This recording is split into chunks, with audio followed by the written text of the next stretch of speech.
Hello. Welcome to Education Research Basics, a series of online modules for medical and health science faculty members interested in conducting education research. My name is Ellen Goldman, and it is my pleasure to guide you through this first module, designed to align how to develop an effective education research study design. In this session, we will cover the basic requirements of well-designed education research. By the end of the session, you should be able to identify the 5 major elements of good design, their components, and how they interface. To provide context for these elements, let's start by considering where scholarship in education, particularly in medical and health science education, is today.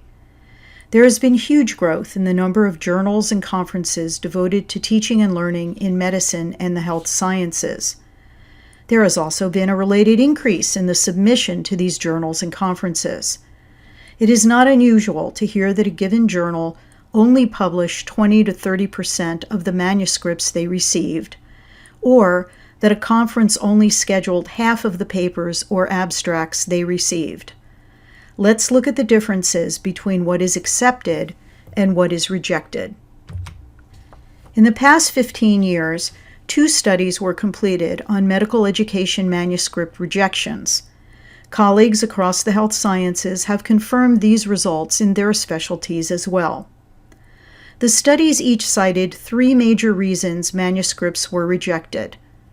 Both indicated problems with the literature used to frame the study, and a lack of clear problem being addressed or concerns with how the problem was being studied.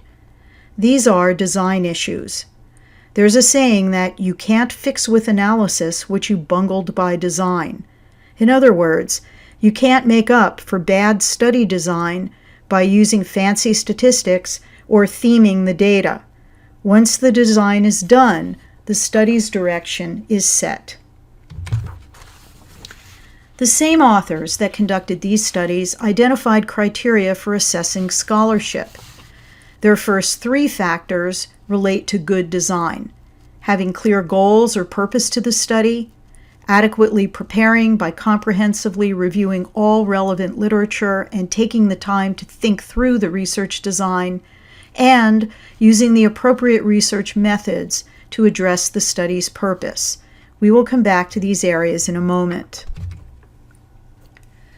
Several of our School of Medicine and Health Science faculty, all of whom are journal editors or reviewers, participated in a panel discussion about what journals are looking for in the manuscripts they publish.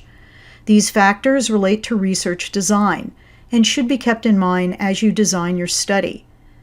The first was solid traditional design. For example, quantitative studies should have clearly stated hypotheses, sufficient sample sizes, and use appropriate statistical methods. Qualitative studies should have clearly stated research questions, justify the number of participants and selection criteria, and use appropriate techniques for ensuring the trustworthiness of data collection and data analysis. The second expectation is that a conceptual frame is used. A conceptual frame is usually a published theory used as a lens to examine the research topic. For example, identity theory might be used to examine the transition from student to resident. Often, the conceptual frame will come from outside of the medical or health science field, perhaps from the social sciences. The third factor is the inclusion of cross-disciplinary perspectives. This can occur via the literature review, the conceptual frame, or also be reflected in the members of the research team. The fourth expectation is that the study is conducted across multiple sites. This can be other medical or health science schools or programs, or multiple practice locations across GW. The final expectation is that of the 4 major levels of evaluation, the study shows change, at least in learning. The 4 levels are satisfaction, learning, behavior, and results. Studies that simply collect data on student satisfaction about a specific teaching method or a curricular innovation or a new program are unlikely to be published. The next level of evaluation, learning, is expected from a new program or approach, so this is also considered common, but depending on the state of literature in the specialty, an article on this may be accepted for publication, especially if there are unique aspects to the intervention. Research studies currently of most interest to editors and reviewers are those that show changes in behavior, the third level of evaluation. Such changes should be described in detail or assessed via observation. Self-reports of behavior change by students are considered suspect. The best evaluations point to actual changes in results, patient outcomes, for example, although this can be very difficult to prove as a cause-effect relationship of a teaching intervention.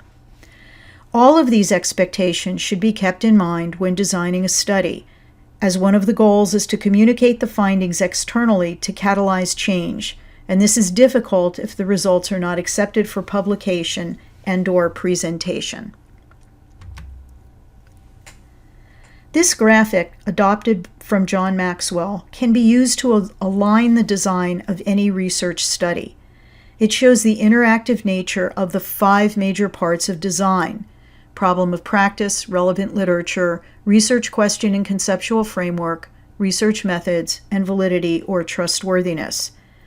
It also exemplifies the central unifying element of the research question and the conceptual framework.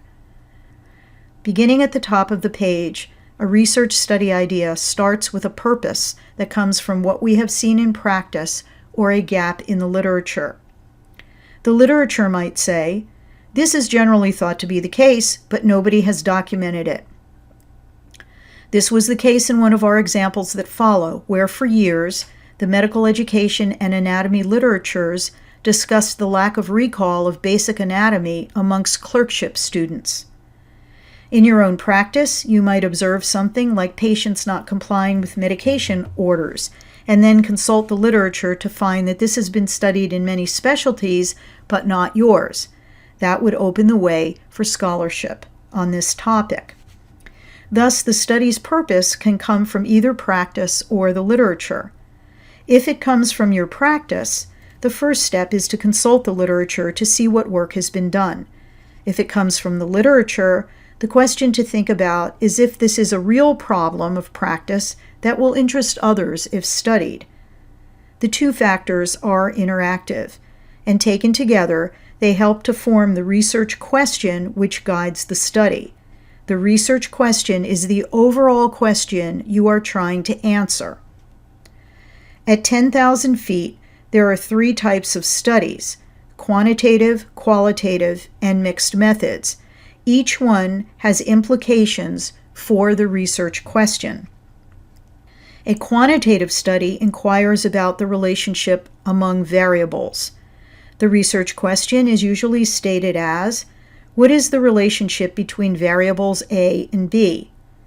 The associated research hypothesis makes a prediction about the relationship, possibly that there is a significant difference between these 2 variables.